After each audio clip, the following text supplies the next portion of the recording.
So I'd just like to thank the dean and the board for the opportunity to share this. And hopefully by the time I get to the end of this, you'll understand why I have a teenager in a wheelchair with blue hair on my first slide here. That's actually hair, not a hat.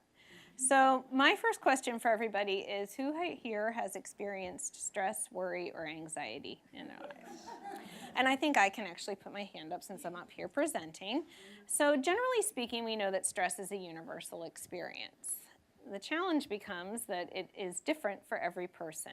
What causes it, the effects that it has on mental and physical health, on people's behaviors, not just their health behaviors, but kind of what they do every day, and their general sense of well-being. Stress researchers like to try to put stress into buckets, and so we've developed these sets of characteristics to help describe it.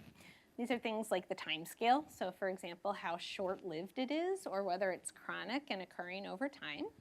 The developmental stage, which at this point actually includes the prenatal stage, so the stress the fetus experiences while the mom is pregnant.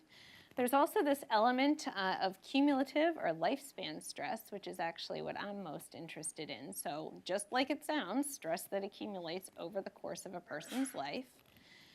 How one assesses stress, there are new measures that are actually done in the moment that often use mobile devices. That's definitely newer, but more frequently used is a retrospective assessment where you ask someone to look back and assess the stress they've experienced. And it can also have an objective or subjective component. So is it an external observer making the judgment about the stress exposure, or is it the person who's experiencing it? But we've also come up with other attributes because, again, we like our buckets. And so how long has it lasted? Is it a relatively short-lived thing, like I said, or does it last throughout the person's life? How severe? And that, again, is a perceptual thing. Is it something that the person can control? What aspects of that person's life does it affect? And it often can affect more than one of these. Who experiences it? And in some of my past work, I've determined, as have others, that some stress is experienced by dyads, couples, parents and children, or by multiple people within a family or another group. And what's the potential harm? And the box just gives some general ideas about stress experiences that different people can have. We also know that exposures and responses to stress vary throughout the life course, and that different individuals are going to be exposed to different risk and protective factors. So the risk factors are the ones up here at the top that kind of push down on that health trajectory and shift it towards the poor health end of the spectrum. The protective factors are underneath here, and they're the ones that shift someone more towards a healthy trajectory.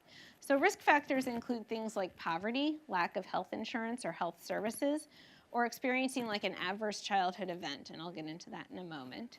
But the protective factors are things like good parenting, or educational environments, or access to health insurance or health services. You can also have genetic risks. So some people have genetic factors that make them more prone to experience high stress or low stress. And there's also an epigenetic component. So this is actually a change in your genetic expression that is actually caused by the stress exposure. We know there's a variable impact depending on the type of stress. So you see, oh, there it is. This one here, which is the toxic stress. Adverse childhood experiences are actually an established set of 11 types of stress that the CDC has set up. That's things like experiencing abuse, or having a parent who's incarcerated, or actually living with someone who has a mental health condition. But there are also chronic stressors that I've referred to as well, which are the ones that occur kind of more, they may be more lower level in terms of severity, but they last for longer across a person's lifespan. Most of the research on chronic stress has focused on chronic psychosocial stressors, so things like living in a family with few resources or a low income. We know that stress and adversity occurring early in the life course can have what we call a long arm reaching into adulthood. So there are effects not only on the child, the young person in that moment and in that shorter period of time, but also reaching into their adult life and their health and well-being. That early life stress exposure can also affect how people respond later in life. and their mental and physical health and well-being, can determine how they react to future stress exposures, their quality of life, their propensity to develop mental or physical chronic illness. So next question, does anybody here know someone who developed a chronic health condition in childhood? So something like type 1 diabetes. Yeah, I can actually say that too, because I actually have a food allergy that developed in childhood, so I know myself. Generally speaking, we know that people with those conditions also experience stress related to them.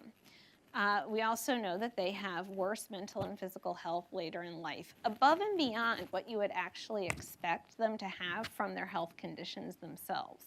So not only, for example, long-term effects of childhood diabetes, but other things like mental health conditions or other types of physical health conditions. The thing is, we don't know what the important contributing factors are to those chronic health condition-specific stressors.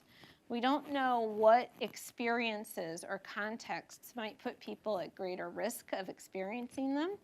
For example, somebody who has parents who kind of incorporate management into daily life of the family and make it no big deal, those people might be less prone to experience condition-specific stress.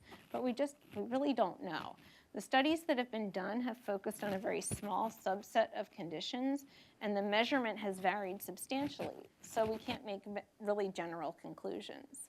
So if we can identify risk and protective factors, that might help us figure out who might be more or less at risk. The other thing we don't know is what the impact is of this condition-specific stress on people's biological, psychological, and behavioral outcomes. We actually know a decent amount of the impact that other types of stress are going to have, but we know very little about chronic health condition-specific stress. So what am I trying to do? I'm a peds person, and believe it or not, my favorite age group is teenagers. That's probably because I don't have one. But generally speaking, we know that adolescence is not the easiest time in somebody's life, and it's actually even more stressful in 2018 for teenagers now than it has been in the past. These kids are experiencing multiple transitions. They're becoming more independent from their families of origin and from their parents in particular, and taking on new responsibilities. And I haven't even gotten into like sex and school and hormones and all the other stress that they can experience.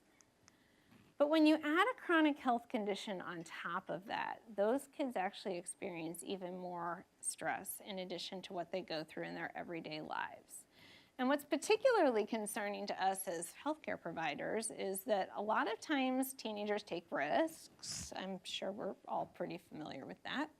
But when you have a chronic health condition and you're a teenager, you may take risks specific to your illness. So for example, somebody with type 1 diabetes choosing to take either more or less insulin as part of their illness-specific risk taking. So what am I hoping to do about this? Putting it all together, my interest in teenagers and cumulative stress and chronic health conditions, I'm actually wondering whether the stress that these people experience as children, as adolescents, young adults, and throughout their lives is actually one of the drivers of the poor mental and physical health that they experience later in life. And again, are some people more at risk?